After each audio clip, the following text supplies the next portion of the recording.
नमस्कार मित्रांनो, आज आपण संपत्ती वाढवण्याचा आणि गुंतवणुकीचे सुरक्षित साधन म्हणून ओळखल्या जाणाऱ्या बॉन्ड्स याविषयी सखोल माहिती घेणार आहोत. बॉन्ड्स म्हणजे नेमकं नक्की काय असते, हे स्टॉक मार्केटपेक्षा वेगळे कसे आहे आणि तुमच्यासाठी ते किती सुरक्षित आणि फायदेशीर ठरू शकते.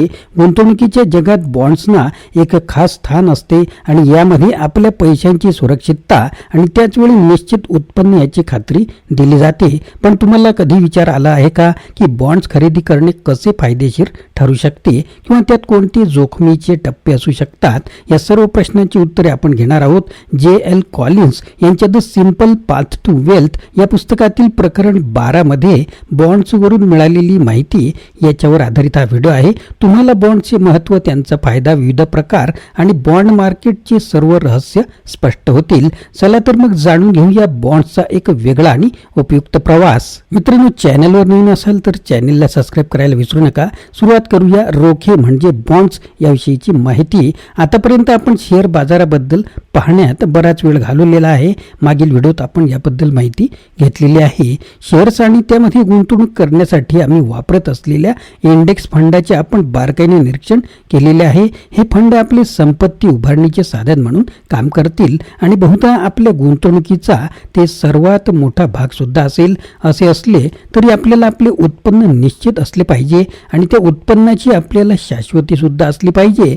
म्हणून आपल्या फंडामध्ये रोखे बॉन्ड्स खरेदी करत असतो.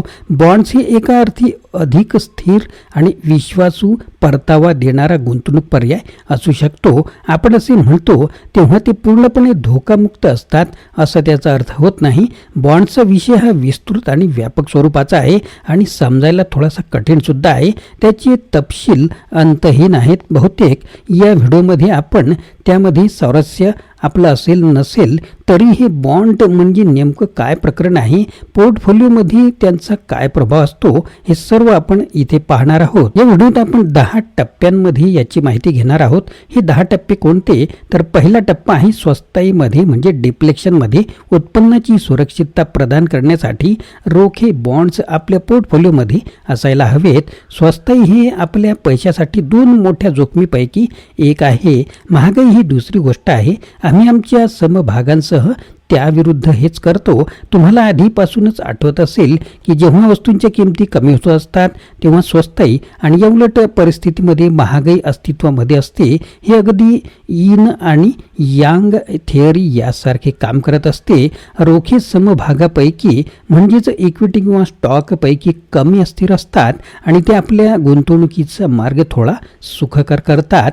बॉन्ड्स नियमित व्याज देतात ज्यामुळे आपल्याला उत्पन्नाचा शाश्वत ओघ मिळतो. कधीकधी हे व्याज करमुक्त असते. उदाहरणार्थ म्युनिसिपल बॉन्ड व्याज फेडरल इन्कम टॅक्स आणि ज्या राज्यात बॉन्ड जारी केले जातात त्या राज्याच्या आयकरातून सूट मिळते. दुसरं म्हणजे अमेरिकेच्या ट्रेझरी बॉन्ड्सना राज्य आणि स्थानिक करातून सूट देण्यात आली आहे. भारतातील कोणते बॉन्ड्स आहेत हे आपल्याला पाहावं लागेल. दुसऱ्या टप्प्याची माहिती म्हणजे बॉन्ड्स म्हणजे काय आणि ते शेअर्सपेक्षा वेगळे कसे असतात याची थोडी कल्पना तुम्हाला आली असेलच. सोप्या शब्दात जर सांगायचं झालं तर जेव्हा तुम्ही स्टॉक खरेदी करता तेव्हा तुम्ही एखाद्या कंपनीत मालकी विकत घेत असता. जेव्हा आपण रोखे किंवा बॉन्ड्स खरेदी करता तेव्हा आपण एखाद्या कंपनीला किंवा सरकारी एजन्सीला आपले पैसे उधार देत असतो. जेव्हा वस्तूच्या किमती कमी होतात आणि आपण उधार दिलेले पैसे परत दिले जातात तेव्हा आपल्याला मिळालेल्या पैशाची क्रयशक्ती ही जास्त असते. आपण कर्ज दिलेल्या दिवसांपैकी आता आपले पैसे जास्त सामग्री खरेदी करू शकतात. मूल्यातील ही वाढ तोटा कमी करण्यास मदत करते. चलनवाढीच्या काळात आपण घेतलेल्या कर्जाची परतफेड केली तर आपल्याला फायदा हा होत असतो. तिसरा टप्पा म्हणजे VBTLX व्हॅनगार्डच्या टोटल बॉन्ड इंडेक्स सारख्या सुरक्षित फंडात आमच्याकडील रोखे बॉन्ड असल्याने वैयक्तिक रोख्यांच्या मालकीचे बहुतेक धोके दूर होतात. शेवटच्या मोजणीत आणि हे थोडे बदलते सुद्धा फंडाकडे 7,843 रोखे बॉन्ड्स आहेत. सर्व रोखे बॉन्ड उच्च गुणवत्ता गुंतवणूक श्रेणीचे आहेत आणि कोणालाही BAE पेक्षा कमी रेटिंग नाही. हे रोखे वित्तीय जोखीम कमी करतात. या फंडात मोठ्या प्रमाणात भिन्न मुदतीच्या तारखांचे रोखे आहेत ज्यामुळे व्याजदराची जोखीम कमी होते. या फंडात विविध प्रकारच्या अटींबरोबर रोखे आहेत ज्यामुळे चलनवाढीचा धोका कमी होतो. पुढील टप्प्यांमध्ये आपण या जोखमीबद्दल अधिक बोलूया, परंतु या क्षणी जे समजून घेणे महत्त्वाचे आहे आणि ते म्हणजे जर आपण रोखे धारण करणार असू तर त्याला इंडेक्स फंडात सामील करणे हा एक मार्ग आहे. फार कमी वैयक्तिक गुंतवणूकदार वैयक्तिक रोखे खरेदी करण्याचा पर्याय निवडतात. चौथा टप्पा आहे रोख्यांचा व्याजदर आणि त्यांची मुदत. ही रोख्यांचे दोन प्रमुख घटक आहे. व्याजदर हा फक्त बॉन्ड जारीकर्त्याने बॉन्ड खरेदीदाराला देण्याचे मान्य केलेले असते. म्हणून जर आपण एखाद्या कंपनीकडून 10 वर्षाच्या मुदतीसह 10% व्याजदराने 1000 बॉन्ड खरेदी केले तर प्रत्येक वर्षी आपल्याला $100 उत्पन्न हे निश्चित मिळेल. जर तुम्ही 10 वर्षाची मुदत संपेपर्यंत बॉन्ड धारण केलेत तर तो त्याच्या मॅच्युरिटी डेटपर्यंत पोहोचतो आणि बॉन्ड इन्शुअरला तुमची मूळ $1000ची गुंतवणूक परत देणे बंधनकारक असते. आपल्याला काळजी करण्याची एकमेव गोष्ट म्हणजे ती कंपनी दिवाळखोर होणार तर नाही ना, हे एवढेच पाहावे लागेल. कंपनीची दिवाळखोरी हा बॉन्डशी संबंधित पहिला धोका आहे. गुंतवणूकदारांना कोणत्याही कंपनीतील किंवा सरकारी बॉन्डमधील जोखमीचे मूल्यांकन करण्यास मदत करण्यासाठी विविध रेटिंग एजन्सी त्यांच्या क्रेडिट पात्रतेचे मूल्यांकन म्हणजेच रेटिंग करतात. रेटिंग जितके कमी तितकी जोखीम जास्त. जोखीम जितकी जास्त असेल तितके आपले रोखे खरेदी करण्यासाठी लोक शोधणे कठीण आहे. आपले रोखे विकत घेण्यासाठी लोक शोधणे जितके कठीण काम आहे तितकेच त्यांना आकर्षित करण्यासाठी आपल्याला अधिक व्याज द्यावे लागेल. अधिक जोखीम स्वीकारताना अधिक व्याज द्यावे अशी अपेक्षा गुंतवणूकदारांनी व्यक्त केलेली आहे. डिफॉल्ट जोखीम देखील आपला बॉन्ड आपल्याला किती व्याज देईल हे निर्धारित करणारा पहिला घटक आहे. रोख्यांचा खरेदीदार या नात्याने तुम्ही जितका जास्त धोका स्वीकारायला तयार असाल तितके जास्त व्याज तुम्हाला मिळणार आहे. पाचवा टप्पा आहे व्याजदर आणि जोखीम. हा रोख्यांशी संबंधित दुसरा जोखीम घटक असून तो बॉन्डच्या मुदतीच्या संदर्भात जोडलेला असतो. मॅच्युरिटी डेटच्या आधी बॉन्ड विकण्याचा निर्णय घेतला तर हा धोका अंमलात येतो. याचे कारण असे आहे, जेव्हा आपण आपल्या बॉन्ड विकण्याचा निर्णय घेतो तेव्हा आपण ते खरेदीदारांना दुय्यम बाजारपेठ म्हणजे सेकंडरी मार्केट म्हणून ओळखल्या जाणाऱ्या बाजारामध्ये विकणे आवश्यक आहे. खरेदीदार बॉन्डला तुम्ही भरलेल्या $1000पेक्षा जास्त किंवा त्यापेक्षा कमी ऑफर देतात.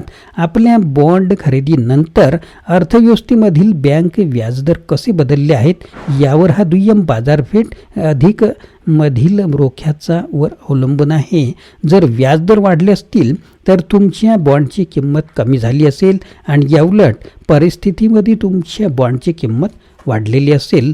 हे महत्त्वाचे आहे कारण की बँकेचा व्याज दर जास्त असताना लोक बॉन्डमध्ये गुंतवणूक करण्यापेक्षा बँकेमध्ये पैसे ठेवणे पसंत करतील.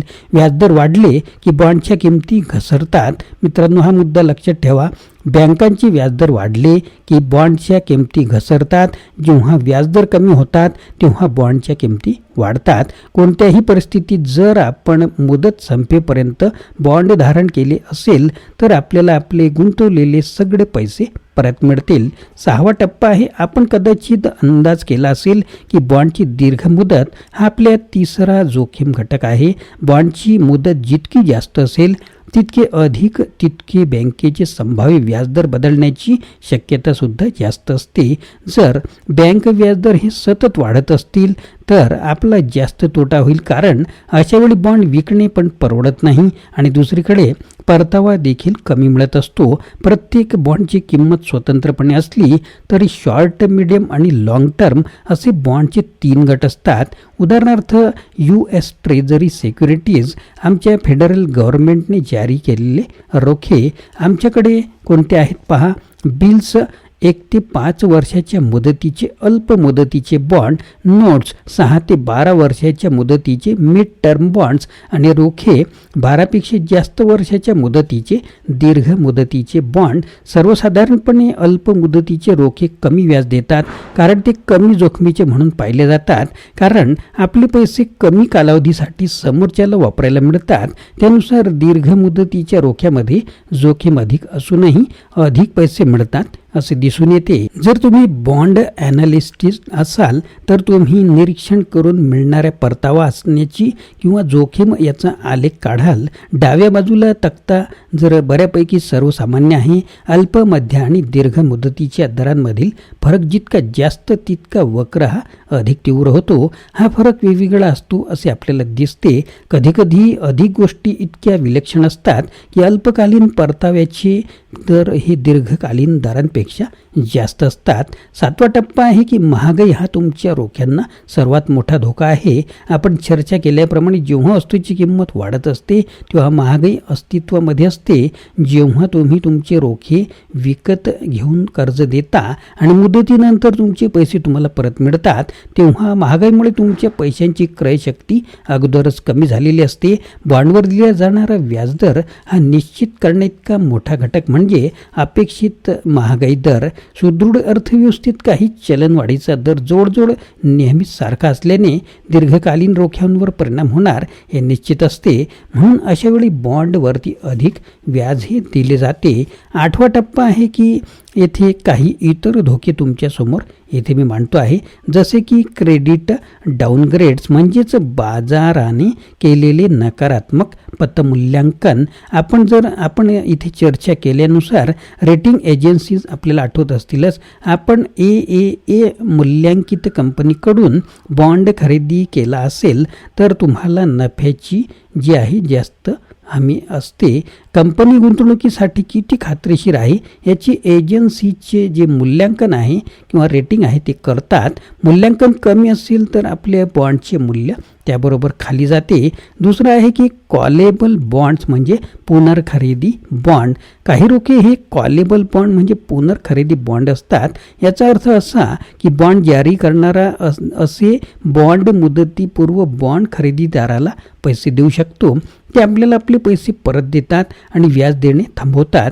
अर्थात जेव्हा व्याजदर कमी होत असतील आणि ते इतर अधिक स्वस्तात पैसे उधार देऊ शकतील तेव्हाच ते असे करतील. तुम्हाला आता माहिती आहे की जेव्हा दर कमी होतात तेव्हा तुमच्या बॉन्डचे मूल्य हे वाढते. तरलता जोखीम म्हणजे लिक्विडिटी रिस्क. जेव्हा आपण बॉन्ड खरेदी केलेली कंपनी ही प्रसिद्ध नसते आणि आपण आपले बॉन्ड मुदतीपूर्वी विकायचे ठरवतो तेव्हा आपल्या बॉन्डला कमी खरेदीदार उपलब्ध असतात. या घटनेला तरलता जोखीम म्हणजेच लिक्विडिटी रिस्क असे म्हणतात. 9वा टप्पा आहे की म्युनिसिपल बॉन्ड.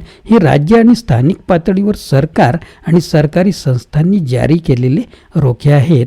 सामान्यतः हे सार्वजनिक बांधकाम प्रकल्प जसे की शाळा, विमानतळ, सांडपाणी व्यवस्था आणि तत्सम प्रकल्पांना निधी पुरवण्यासाठी उद्देशित असतात. कॉर्पोरेट बॉन्डपेक्षा कमी व्याजदर असला तरी त्यांना फेडरल इन्कम टॅक्समधून सूट मिळत असते. ते ज्या राज्यात जारी केले जातात त्या राज्यासाठी त्यांना सामान्यतः राज्य आयकरातून देखील सूट दिली जाते. यामुळे असे बॉन्ड उच्च आयकर श्रेणीतील लोकांना आकर्षित करतात. असे बॉन्ड हे सामान्यतः कमी खर्चिक असतात. व्हॅनगार्डकडे म्युनिसिपल बॉन्डसाठी अनेक निधी राखीव आहेत. भारतातील आपल्याला कोणते निधी म्हणजेच बॉन्ड्स असतील याचा शोध घ्यावा लागेल. 10वा टप्पा आहे निरनिराळ्या प्रकारच्या बॉन्डमध्ये एक विशेषता असते. मुळात ते राष्ट्रीय सरकारे, राज्य आणि स्थानिक सरकारे, सरकारी संस्था आणि कंपनी यांच्याकडून जारी केले जातात. बॉन्डची मुदत, त्याचा व्याजदर आणि देयक अटी ह्या केवळ खरेदीदार विक्रेते यांच्याद्वारे ठरविल्या जातात. हा संपत्तीचा सोपा मार्ग असल्याने आपण ही बॉन्डची चर्चा जास्त न वाढवता इथे आरामात संपू शकतो. तर मित्रांनो, आज आपण बॉन्ड्सच्या गुंतवणुकीतील महत्त्वाचे पैलू, फायदे आणि त्यातील धोके यावर सविस्तर चर्चा केलेली आहे. बॉन्ड्स का खरेदी करावे, त्यात असणारे विविध प्रकार, व्याजदराचे महत्त्व आणि स्टॉक मार्केटपेक्षा हे कसे वेगळे आणि सुरक्षित आहे याबद्दल आपण जाणून घेतलं. The simple path to wealth या पुस्तकात J.L. कॉलिन्स यांनी दिलेल्या माहितीच्या आधारे आपण बॉन्ड्सच्या गुंतवणुकीत असलेल्या संधी आणि जोखमीचे तपशील पाहिले. ही माहिती तुम्हाला तुमच्या आर्थिक निर्णयांसाठी नक्कीच उपयुक्त ठरेल. आशा आहे बॉन्ड्सबद्दल तुमच्या मनातील शंका दूर झाल्या असतील आणि गुंतवणुकीसाठी एक नवा दृष्टिकोन मिळाला असेल. जर हा व्हिडिओ आवडला असेल तर लाईक आणि शेअर नक्कीच करा आणि अशाच माहितीपूर्ण विषयांसाठी आमचे चॅनलला सबस्क्राईब करायला विसरू नका. तुमचं समर्थन आणि प्रतिक्रिया आम्हाला नेहमीच प्रेरणा देतात. धन्यवाद आणि पुन्हा भेटूया एका नव्या विषयासह.